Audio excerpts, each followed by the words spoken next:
Anxiety is doing this. When you're living in survival, I'll tell you this, when the survival gene is activated, out of the infinite potentials in the quantum field, you'll always choose the worst case scenario.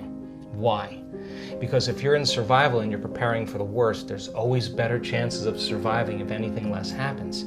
So people are always selecting the worst thing in their mind, and they begin to emotionally embrace that future before it happens. Thought and emotion, you start conditioning. So you're conditioning the body to become the mind of fear. You keep doing that enough times, once the body becomes the mind, it's a subconscious program. Don't eat fried stuff. And here's why. The amount of inflammation in the body from one meal with fried things in it, I don't care if it's fried fish or fried potato chips, it doesn't matter.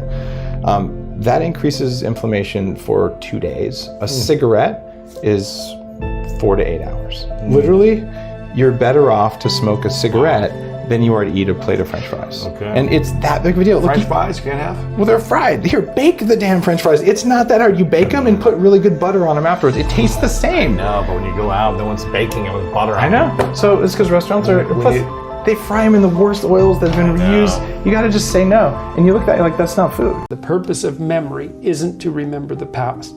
The purpose of memory is so that you figure out what went wrong when something went wrong, so you don't duplicate it in the future. So that's the purpose of memory. Death simply means it is clearly reminding you, you have a limited lease of time and energy. That means you need to organize your time and energy to what is most valuable for you, not do one more thing that is not necessary for yourself or anybody around you. Live your life. Show your truth. Be who you really are, not what everyone else expects you to be. And that's what always comes back to the message again. You are the message. And if you keep dampening yourself based on what other people tell you to be or how you're supposed to be, then all of a sudden one day you wake up unfulfilled. And you wake up unfulfilled, guess what? Not easy to be motivated.